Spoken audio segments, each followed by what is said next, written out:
చీకట్లు తొలగిపోయాయి, ఎదురుచూపులు ఫలించాయి. ఆఖరికి కాంగ్రెస్ వారియర్ కి గుర్తింపు లభించింది. ప్రభుత్వ సలహాదారు పదవి లభించింది. దీంతో విహెచ్ భావోద్వేగానికి గురయ్యారు. ప్రెస్ ముందే ఏడ్చేశారు.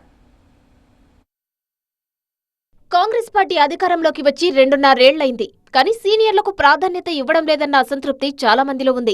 ఉమ్మడి ఆంధ్రప్రదేశ్లో యూత్ లీడర్గా, రాజీవ్ గాంధీ సన్నిహితుడిగా, పీసీసీ చీఫ్గా అప్పట్లో కాంగ్రెస్ ను ఒక ఊపు ఊపారు విహెచ్. తెలంగాణలో పార్టీ అధికారంలోకి వచ్చాక తనకు పదవి ఇవ్వాలంటూ రాహుల్ గాంధీని, సోనియా గాంధీని కలిశారు విహెచ్.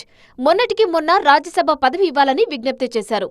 ఇదే సమయంలో సీనియర్ నేత జీవన్ రెడ్డి పార్టీని వీడడంతో సీనియర్లలో ఉన్న అసంతృప్తి సెగలు ఢిల్లీని తాకాయి. దీంతో రంగంలోకి దిగిన హైకమాండ్ సీనియర్లను కాపాడుకోవాలని పీసీసీకి సూచించినట్టు తెలుస్తోంది. రేవంత్ రెడ్డి కూడా సీనియర్ల పట్ల సానుకూలంగా వ్యవహరించాలని నిర్ణయించుకున్నారు. తెలంగాణ కాంగ్రెస్లో సీనియర్ మోస్ట్ లీడర్గా ఉన్న విహెచ్ ఆరోగ్యం సహకరించకపోయినా పార్టీ కార్యక్రమాల్లో చురుగ్గా పాల్గొంటున్నారు. దీంతో విహెచ్కు ప్రభుత్వ సలహాదారు పదవి ఇచ్చింది ప్రభుత్వం. బీసీ వెల్ఫేర్ శాఖకు సలహాదారుగా నియమించింది ప్రభుత్వం. విహెచ్కు ప్రభుత్వ సలహాదారు పదవి ఇవ్వడంతో సీనియర్లంతా ఖుషీ అయ్యారు. సీనియర్లకు అసలు సిసలు ప్రాధాన్యత ఇప్పుడే లభించిందంటున్నారు. తనకు ప్రభుత్వ సలహాదారు పదవి లభించడంతో విహెచ్ ఆనందానికి అవధులు లేకుండా పోయాయి. ఏదో వస్తుంది అనుకున్నారు. గతంలో నేను ఖమ్మం 2 సార్లు అడిగినా రాలేదు, రాజ్యసభ రాలేదు. అయినా నేను పార్టీ ప్రకారంగా పనిచేస్తా.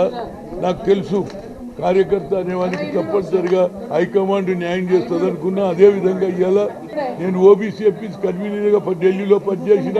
తాను జీవితాంతం బడుగు బలహీన వర్గాల కోసమే పనిచేశానన్నారు విహెచ్. తనకు పదవి ఇచ్చినందుకు కాంగ్రెస్ అధిష్టానానికి సీఎం రేవంత్ రెడ్డికి కృతజ్ఞతలు తెలిపారు. I want to thank to the chief minister. జీవితాంతం బడుగు బలహీన వర్గాల గురించి ఇవ్వడానికి నేను సిద్ధమున్నా. ఇది జరగాలి. దానికి రేవంత్ రెడ్డి గారు తప్పనిసరిగా మద్దతు ఇవ్వాలి. ఆయన ఆలోచన కూడా ఏమున్నది, రాహుల్ గాంధీని ప్రధానమంత్రి చేయాలని నా ఆలోచన. ప్రభుత్వ సలహాదారుగా తనకు వచ్చే జీతాన్ని హనుమాన్ వ్యాయామశాలకు ఇస్తానన్నారు విహెచ్. రేపు మా ముఖ్యమంత్రిని కలిసినప్పుడు ఫస్ట్ ఇదే అడుగుతా. నాకు పదవి లేకపోయినా ప్రజల పక్షాన ఉంటానని మీడియా మిత్రులను కోరుతున్నా. ఇప్పటికైనా తనకు పదవి ఇచ్చినందుకు థ్యాంక్స్ అంటూ భావోద్వేగానికి గురయ్యారు విహెచ్.